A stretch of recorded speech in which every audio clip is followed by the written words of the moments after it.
Okay, ladies and gentlemen, welcome to the course that you never realized you wanted, but hopefully you are very happy you came across. I'm actually going to do this in a couple of parts because I've only got 10 minutes with this Screencastify app, which is a really great app if you're looking for something to do a lecture like this. It's free and it is very easy to use. Screencastify. Check it out. Anyway, I've entitled this lecture series Google Drive Me Crazy, or How I Learned to Stop Worrying and Love Add-ons. Quick note, thank you to the ladies at the Docheo Center of the University of Idaho. Helped me learn a number of cool features of Google that I hadn't realized before, and that I'll primarily be talking about in this lecture series. So, first thing, if you are not using Google Drive yet, you need to be, because it's wonderful and it's very user-friendly and has limitless capabilities for a speech and debate team in particular. But we're gonna, in this first little video that we're doing, I'm gonna be talking about Drive in general, and more specifically Google Docs, which is kind of a Word equivalent for Google.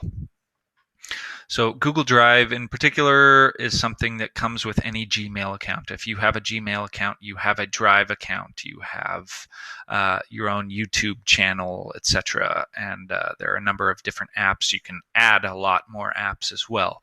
But the main ones that I use are Google Drive, Gmail, and this year I'm going to really be utilizing YouTube a lot more as well. But so when you open your Google Drive account, it won't look like this yet because you probably haven't created as many documents as I have. But we're going to come in here and we're going to create, so like Google Drive is essentially, like I said, a Microsoft Office equivalent, except free and on the cloud. You have a Word program, you have an Excel program, you have a PowerPoint program, you have Google Forms is a really useful, particularly for teachers, very useful, and coaches here, that you can create tests with, you can create sign-ups for tournaments or parent nights or volunteers or something like that. It's just a very useful survey program of sorts. There's a drawing program, a map program, something that I'm looking into more is this template. You have to download the template because it doesn't come with this automatically. When you connect to more apps, you can find that template program. Very useful. So Google Docs in particular, we're going to create one, and I'm going to show you a couple quick features about Google Docs that you may not know about. So first of all, name your document. If you have too many untitled documents, it can really muddle up your Drive homepage there very quickly. So test document. Okay, so let's say you have assigned students to do an oratorical analysis or a research paper or something like that, okay? In Google Docs here, let's say they're doing a speech on Winston Churchill. Okay, so one of the cool features about this is that they can do all of their research essentially within Google Docs itself here. If you highlight whatever it is that you are wanting to do research on, right-click on it. In the tab is a research button. Hit research, and over here on the right is going to pop up some famous quotes by Churchill, which I can, read plenty of Winston Churchill quotes. I can learn all about his life and all of the web resources that I can very easily cite. It actually creates a footnote and it defaults to MLA, but by clicking this little arrow, you can change to APA or whatever. And they can very easily just copy and paste this onto a works cited page if footnotes is not in the format that you want it to be in. But So another great thing about this is the fact that the kids can work on this together. So like I have my PF teams or whatever do all their research on a shared document, which if they want to share this with someone else, they hit share, and you can just type in someone else's email address and they can either edit it, they can view it, or they can comment on it. But most of the time if I created the document, I would give them editing power as well. But so once it's shared, multiple people can be working on this document at the same time from different locations, and or in the same room on different computers or whatever. But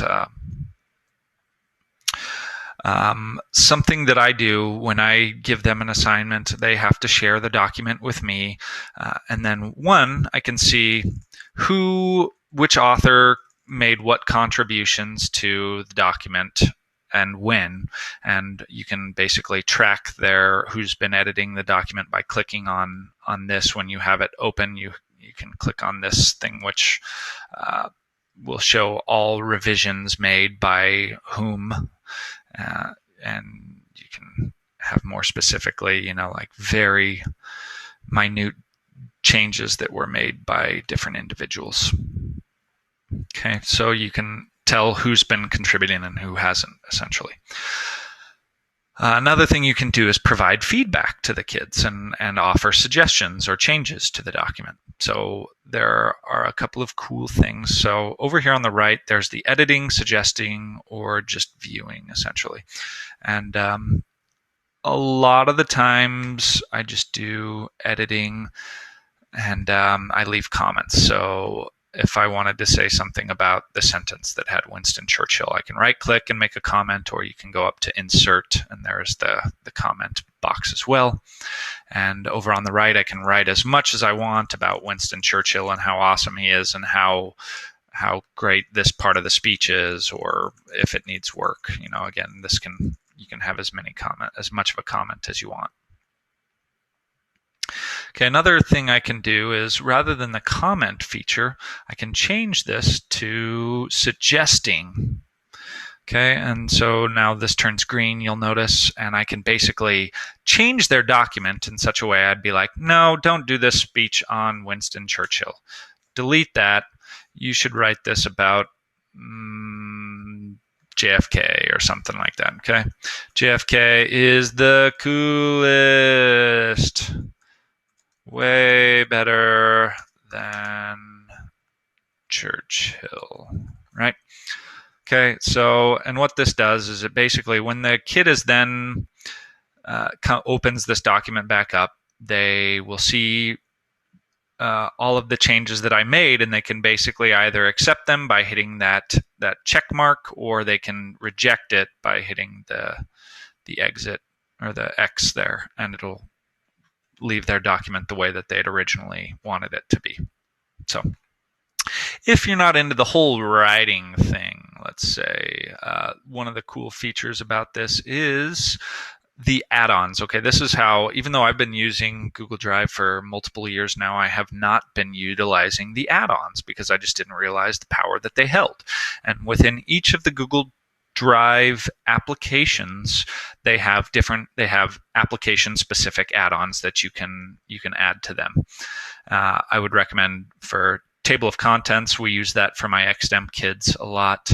And this is one that I just found out about the Tech Expo, called Kazina Mini. And what Kazina Mini does is, once you've downloaded it, it's going to pop up on the right here, is it allows you to add audio notes. You can basically leave, I'm going to give the kids verbal feedback on this. I don't want to take the time to write it all out or whatever. I just want to say a couple quick things about this particular thing. And I'm going to give feedback, and it leaves the kids, when they open this document up, it'll be like, oh, open Kazina Mini and listen to what your teacher said about this. So anyway, this is the end of the Google Docs little seminar lecture, and I'm going to continue again on the next one with Google